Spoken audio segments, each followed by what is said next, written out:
안녕하십니까. 부산대학교 공학외과의 이재열입니다.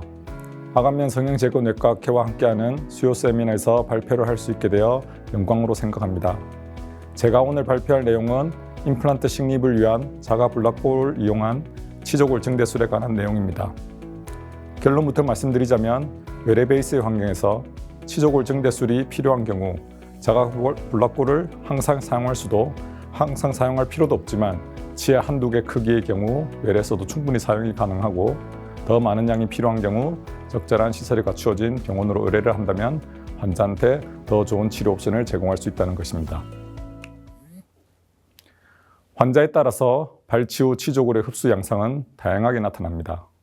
여기 보시는 60대 환자처럼 발치 후 흡수가 거의 일어나지 않았다면 플랩리스 임플란트 서저리를 포함하여 원하는 형태의 치료를 선택하여 제공해 줄 수 있을 것입니다.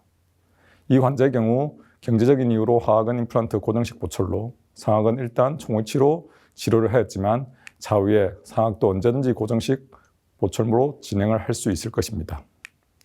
하지만 문제는 모든 환자가 이렇지 않다는 것입니다. 다들 아시는 바와 같이 발치를 하게 되면 치조골은 흡수가 진행됩니다. 설측보다는 더 얇은 협측, 순축골이 더 많이 흡수가 진행되고 오른쪽에 보시는 바와 같이 여러 연구를 종합해 볼 때 약 넓이는 3에서 4mm 정도, 높이는 1에서 1.5mm 정도의 흡수가 진행이 됩니다. 발치 전 치조골의 상태에 따라서 수직적으로 혹은 수평적으로 혹은 수직, 수평 방향 모두에서 흡수가 일어날 수가 있습니다. 이러한 발치의 치조골 흡수를 막을 수 있는 가장 좋은 방법은 발치와 보존술로 알려져 있습니다. 여러 선행 연구에서 발치와 보존술을 시행했을 경우 협설축으로 약 1.5에서 2mm 정도의 흡수를 막을 수 있는 것으로 알려져 있습니다. 하지만 발치와 보존술이 성공하려면 그라프트 머티리얼이 잘 자리 잡을 수 있는 경우에 한해서 시행하여야만 하고 그렇지 못한 경우 좋은 결과를 예측하기가 어렵습니다.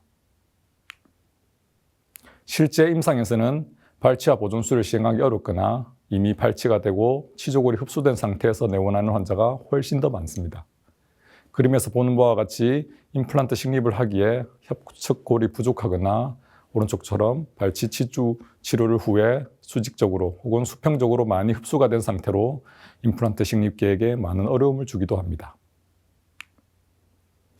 이런 경우 고리식을 시행하기도 하는데 항상 성공하는 것은 아닙니다. 증례를 하나 보겠습니다. 60대 남자 환자로 저희 병원에 처음 내원했을 때의 파노라마 사진입니다. 전방적으로 치주염이 관찰되고 특히 상악 우측 전치부에 심해 보입니다. 다수 치아 발치 및 순차적인 고리식 등을 계획하였지만 환자분이 비용과 거리 문제로 개인 치과에서 진행하기로 하셨습니다. 약 5개월 후 상악 전치부 고리식 부위 치유 문제로 다시 대학병원으로 리퍼되셨습니다. 파노라마를 보았을 때 구치부 고리식 및 임플란트는 큰 문제가 없어 보입니다. 덴탈 CT상에 전치부 고리식 부위에 방사선 불투과성이 보입니다. 이게 다 뼈로 된다면 얼마나 좋겠습니까? 하지만 수술방에서 확인하였을 때 염증 상태에 있는 고리식 재료로 보이는 그런 이물질들을 확인할 수 있었습니다.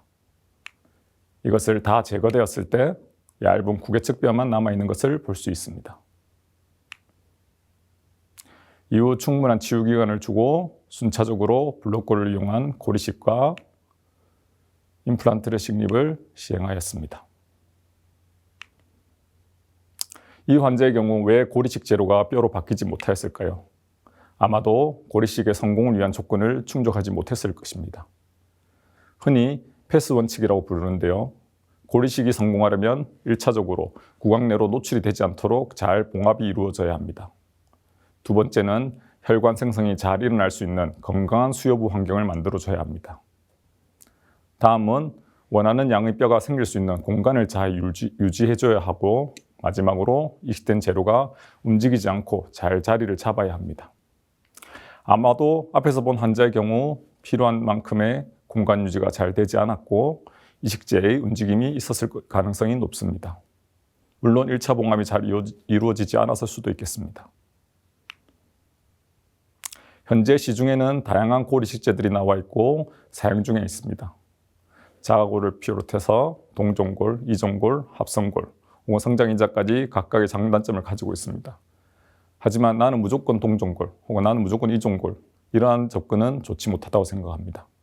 제가 오늘 말씀드리고 싶은 것은 특정 환경에서는 자가골, 특히 블록골이 다른 이식제보다 우선 고려돼야 한다는 것입니다.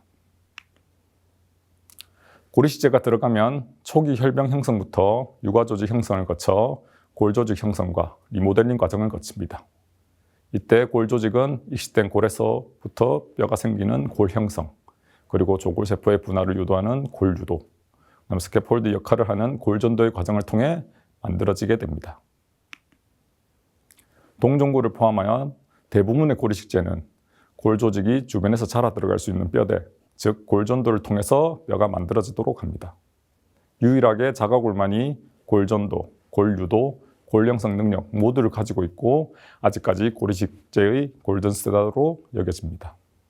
따라서 고리식의 성공을 위한 조건이 부족한 경우, 예를 들어 여러 번의 수술을 진행하여 반응 조직이 심한 경우나 이식제의 안정성이 떨어진다고 판단될 때는 자가골이 좋은 선택이 될 수 있습니다.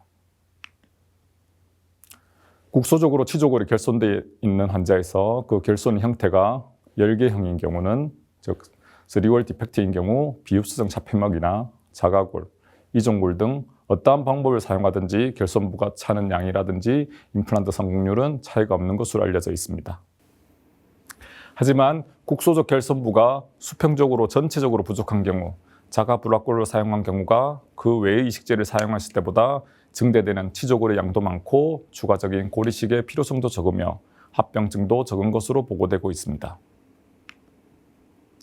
수직적인 골 증대가 필요한 경우는 자가 블락골과 그 외의 방법에 비교해서 얻을 수 있는 양은 비슷하지만 추가적인 고리식의 필요성은 자가 블락골을 사용했을 때 더 적은 것으로 보고되고 있습니다. 앞서 본 환자의 경우처럼 블락골이 아닌 이식제를 사용할 경우 결합 조직으로 둘러싸이는 경우를 자주 볼 수 있습니다. 이는 분쇄된 혹은 알갱이로 이루어진 이식제의 경우 블락골과는 다르게 점막의 압력이나 기계적 자극 등에 의해서 마이크로 무브먼트가 발생할 수 있기 때문인 것으로 보입니다. 결국 치조골의 증대를 위해서 자가 블락골이 최선의 상황이 있다는 것입니다. 그럼 자가 블락골은 어디서 채취해야 할까요? 선택을 위해서는 이식할 수 있는 양이나 합병증, 골 생성 능력이나 치유 능력 등을 고려해야 할 것입니다. 이식할 수 있는 양으로만 본다면 장골에서 채취할 수 있는 양이 가장 많습니다. 두개골에서도 많이 채취할 수 있고요. 구강 내에서는 투베로시티 부위는 조금 적기도 하고 블락골 형태로 얻기도 힘듭니다. 하악골체부나 정중부는 장골에 비해서는 적지만은 양측을 사용한다든지 같이 사용한다든지 하면 4분학 중 2, 3분학 정도를 커버하기에는 충분한 양의 골을 얻을 수 있습니다. 임플란트 성공률을 본다면 장골 이식을 시행한 경우 생존율이나 성공률이 좀 떨어진다고 알려져 있고 장골 이식은 흡수율도 다른 부위에 비해서 많은 것으로 알려져 있습니다. 하악 정중부의 경우 지각 이상 등의 합병증이 조금 높은 것으로 보고되고 있습니다. 그렇다면 남은 부위는 이제 골체부나 두개골 부위인데 두개골 부위는 블럭골이나 망상골을 많이 채취할 수 있는 또한 질도 우수하지만은 임플란트 식립을 위해 이런 식으로 두개골 이식을 하는데 동의하는 환자는 많지 않다는 것이 문제일 것입니다. 따라서 저희는 하악골의 골체부에서 블럭골 채취를 가장 많이 시행하고 있습니다. 하악골체부, 만디브 바디본인데 줄여서 MBB라고 합니다. 이는 공여부로서 여러 가지 장점을 가집니다. 구강 내로 접근이 가능할 뿐만 아니라 하악구치부라면 한 개의 절개를 통해 채취와 이식이 가능할 수 있고 치과의 사람은 누구나 익숙한 부위이며 장골 등에 비해서 흡수되는 양이 적고 정중부에 비해서 하악 정중부에 비해서 신경 손상이 적은 장점이 있습니다. 또한 자가골이 가지고 있는 골전도, 골유도, 골형성 모두를 기대할 수 있는 그런 장점도 가지고 있습니다. 채취 방법은 간단합니다. 협직 점막에 절개를 주시고 페리오스테 엘리베이터로 골막을 열어줍니다. 저는 보비를 주로 사용하지만 메스를 이용해서도 쉽게 접근이 가능할 것입니다. 이후 이 소가 들어갈 수 있도록 라운드바로 홈을 파주시고 소잉을 하면 되겠습니다. 저는 주로 소를 사용하지만 디스크라든지 혹은 비에조 같은 것들을 이용해서도 충분히 재치가 가능할 것입니다. 또한 약간 버려지는 본이 많이 생기긴 하겠지만 작은 사이즈의 라운드바만으로도 충분히 재치가 가능할 것입니다. 수직적으로 잘라주시고 치즐과 말렛을 이용해서 분리하면 됩니다.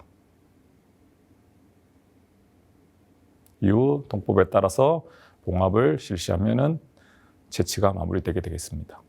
하치조 신경의 손상을 방지하기 위해 술전 미리 CT를 통해서 하치조 신경의 위치를 확인하는 것은 중요하겠습니다.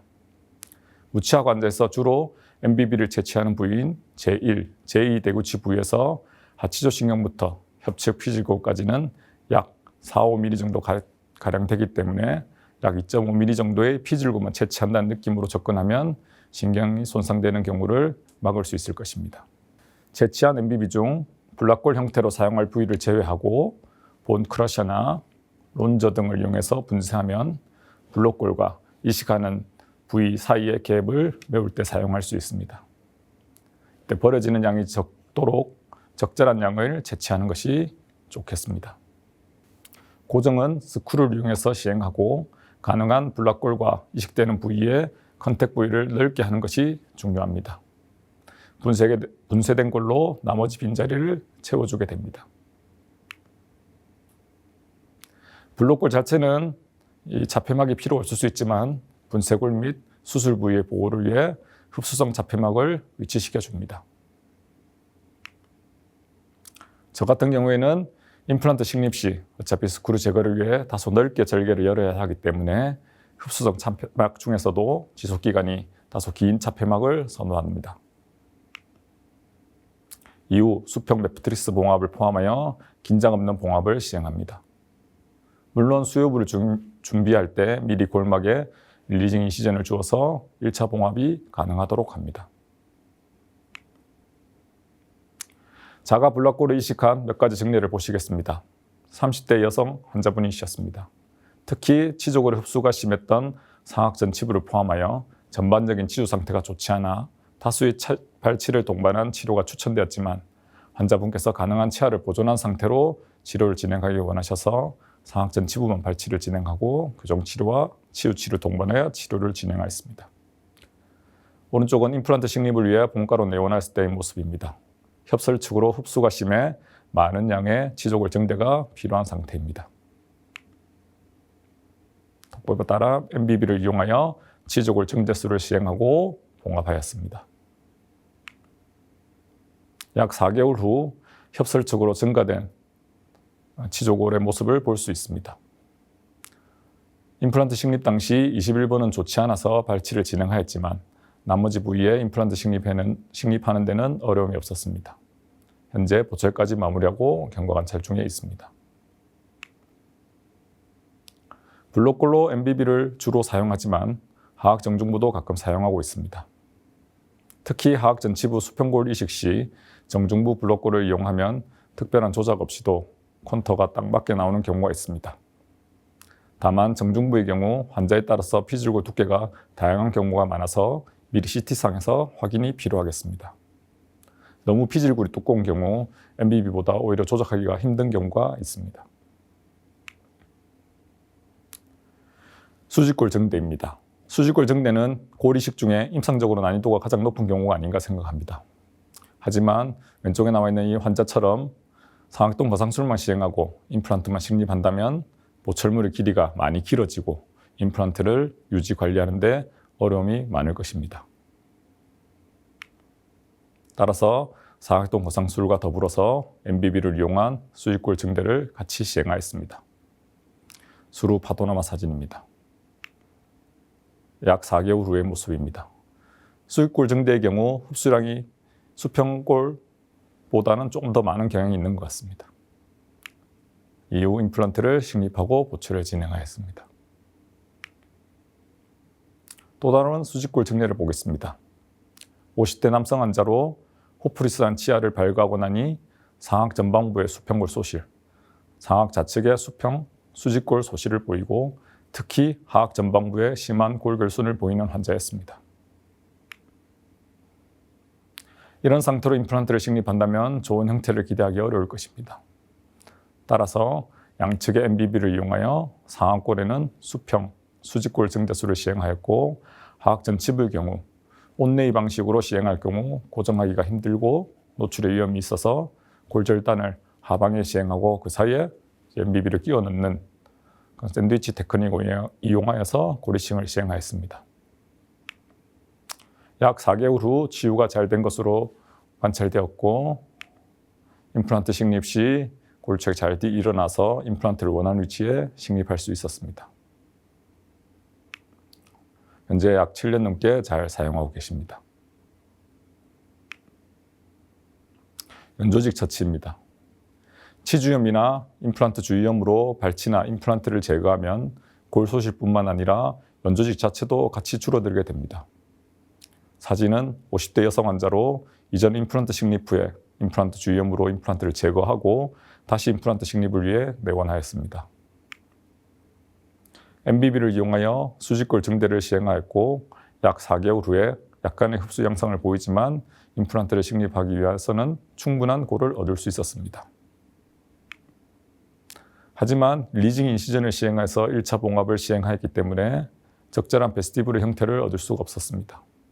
이는 골이식을 많이 할수록 더욱 심하게 나타나게 됩니다.